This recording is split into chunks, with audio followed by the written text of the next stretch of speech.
Shahjahanpur SP office के बाहर इस वक्त मौजूद है। यहाँ पर समाजवादी पार्टी के लोग जो हैं वो धरना प्रदर्शन कर रहे हैं।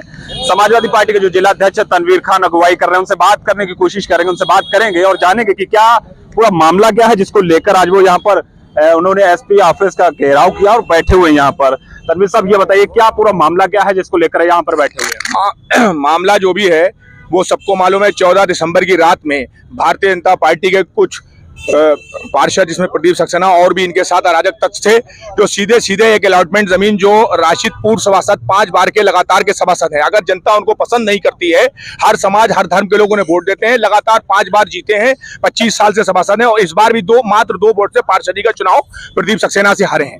तो वो दुकानों पर, उनकी जो अलॉटमेंट दुकानें थी उस पर कब्जा करने पहुंचे। उनके भतीजे इमरान के नाम, दूसरे उनके और साथी हैं, पड़ोसी हैं, गरीब व्यक्ति हैं, उनकी एक दुकान अलॉटमेंट थी। तो उन पर रात में 11 बजे मैं मिस्त्री, लेबर और ग्रिल वगैरह लेकर के रात में दुकान का निर्माण कर लेंगे, सीमेंट की बोरियां तक पहुंच गई रात में। और पुलिस ने उल्टी कार्रवाई उन्हीं राशिद के परिवार वालों पर, राशिद खां पर करी, जो उन्होंने इस चीज को कहा कि हमारी दुकान पर कब्जा करने आए थे। और यहाँ तक के वीडियो वो भी वायरल हुई, जो खुलेआम ये जो लोग कब्जा करने आए थे फायरिंग करते हुए भागे हैं।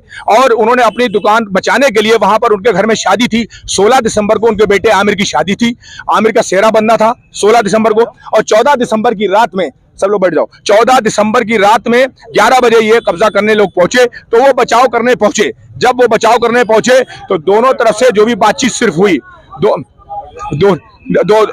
बचाव करने पहुंचे, उसके बाद फौरन इन लोगों ने उस पर जो है कार्रवाई पुलिस द्वारा इन्होंने 307, 353 तमाम गंभीर धाराओं में मुकदमे लिखवा दिए और एक तरफा कार्रवाई की गई। जबकि पुलिस प्रशासन की तरफ से, पुलिस अधीक्षक शाहजहांपुर की तरफ से यह आश्वासन दिया गया था, यहाँ पर हमने सोचा था, कहा था कि यहाँ शाहजहांपुर के जो एसपी हैं एक निष्पक्ष और ईमानदार अधिकारी हैं, वो सत्ता पक्ष के दबाव में काम नहीं करेंगे। लेकिन मुझे तो लग रहा है बात करने के बाद भी आज पूरा भरोसा उठ रहा है समाजवादी पार्टी के लोगों का और आम जनता का भी भरोसा उठ रहा है कि किस तरह से एक तरफा कार्रवाई करके उनके परिवार वालों को पीड़ित किया जा रहा है। और राशिद भाई जो सरेंडर कर रहे थे, फिर भी ये कह दिया चलो होगा, देखा जाएगा।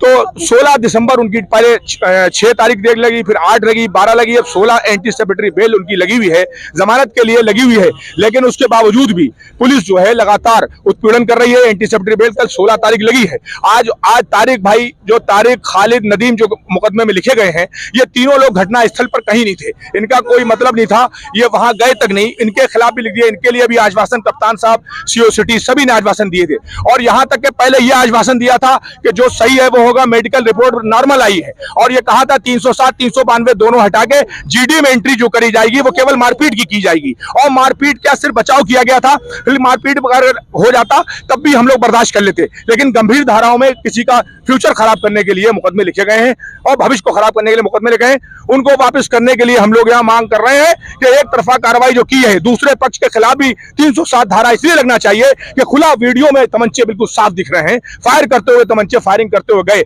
उसके बावजूद भी कोई कार्रवाई नहीं की गई। और सिर्फ एक तरफा कार्रवाई यहाँ के जो मौजूदा मंत्री हैं और यहाँ के जो भाजपा के बड़े बड़े नेता हैं और जो भाजपा के लोग हैं जिन्होंने इस काम को अंजाम दिया है, जो घटना को अंजाम खुद ही दिया है। क्योंकि जिसके घर में शादी होगी वो अपने घर में कोई भी रंग में भंग करना नहीं चाहेगा। 14 को उनके यहाँ रस्म हो रही थी, तो वो क्यों चाहेंगे कि मेरे घर में झगड़ा हो? ये झगड़ा करने वाले लोग भारतीय जनता पार्टी के लोग थे और भारतीय जनता पार्टी के लोग थे और उनमें अराजक तत्व शामिल थे और जो खुलेआम फायरिंग करते हुए पहुंचे और उसके बावजूद भी कोई कार्रवाई नहीं हुई। और आज उनके तारिक भाई के साले साहब को, कामरान को, उनको झंडा कला से रात पुलिस 3 बजे के आसपास उठा लाई और शहर में तमाम रिश्तेदारों घरों में दबिश देने का काम यहाँ की पुलिस ने किया है। और पुलिस इस तरह से जो तांडव कर रही है, कैसे लोग कारोबार करेंगे, कैसे लोग सड़कों पर निकल पाएंगे, कैसे उनके बच्चे सुरक्षित रह पाएंगे? जो रखवाले हैं वही जो है, जो रक्षक हैं वही भक्षक बन रहे हैं इस सरकार में। इस तरह से सत्ता पक्ष के दबाव में अगर ये कार्रवाई की जाएगी तो समाजवादी पार्टी पूरा आंदोलन के लिए बाध्य है। और हमने अभी शॉर्ट नोटिस पर ये कार्यक्रम हो रहा है। अगर मेरी जायज मांग को नहीं मांगा गया, हमारे 3 लोग इसमें फर्जी बेगुनाह हैं, उनको नाम वापस लिए जाए और जो थाने में बैठा रखा कामरान को उनको छोड़ा जाए। और पुलिस उत्पीड़न जो कर रही है, घरों पर जा रही है, क्योंकि राशिद खान साहब की एंटीसिपेटरी जमानत लगी हुई है 16 तारीख, वो देखी जाए और जो बेगुनाह है उनको परेशान ना किया जाए, उनके घरों बनाया जाए और जो बेगुनाह इसमें इन्वॉल्व नहीं थे इस मामले में नहीं थे तो उनको पुलिस अपने जो मुकदमे में शामिल किया है, मुकदमे से उनको बाहर करे, उनको न्याय दिलाए। न्याय अगर नहीं मिलता है तो समाजवादी पार्टी लगातार आंदोलन करेगी और आंदोलन बढ़ता जाएगा। तो तनवीर खान साहब से बात हुई, उनका कहना है कि जो पुलिस जिनको रक्षा का जिनके पास जिम्मा है वो उनका रोल कहीं ना कहीं समझे। उनका कहना है कि समाजवादी पार्टी के जो लोग हैं उनको टारगेट किया जा रहा है, उनको बेवजह परेशान किया जा रहा है। उन्होंने चेतावनी दी है कि अगर उनकी मांगे पूरी नहीं हुई तो ये सिर्फ अभी चेतावनी मात्र है, इसके आगे और किया जाएगा।